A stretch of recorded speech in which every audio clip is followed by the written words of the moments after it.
My name is Rochelle Walensky. I'm Chief of the Division of Infectious Diseases at Massachusetts General Hospital.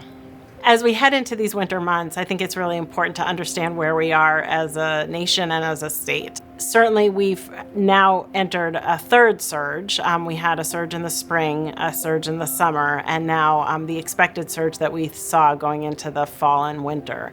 Unfortunately, the surge that we're seeing right now is actually much greater than the prior two. As we start thinking about reopening in the context of surging, I think we really have to be cautious and careful. We certainly, again, don't want to share items if we don't have to. If you can have your own computer, if you could have your own phone, that would certainly be preferable. Of course, you want to stay masked as much as you can.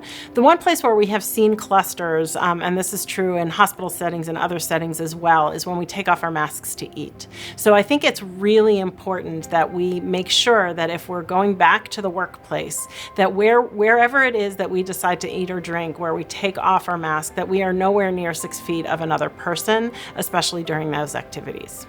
As I think about what the low-risk indoor activities are, I think more about who you're mixing with in terms of doing those activities than I think about the activity itself. So there's plenty that can be very safe indoors, as long as you're doing it with the people who you've been safe with and quarantining with generally over the last several weeks and months.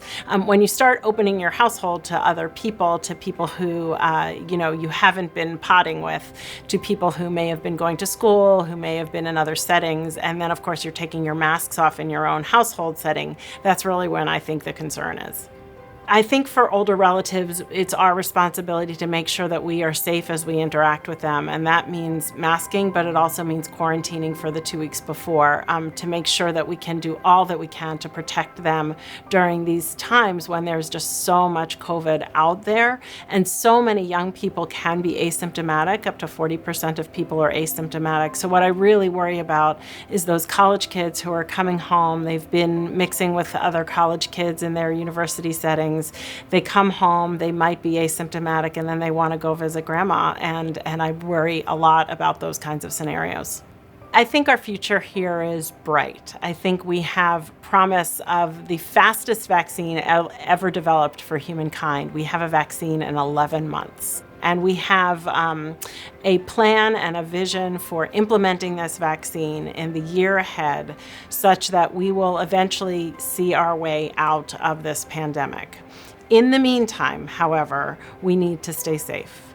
We need to mask. We need to protect one another. We need to remain distant. The work of that vaccine will be so much easier if the pandemic is controlled as we try to implement it. Please stay vigilant and stay safe.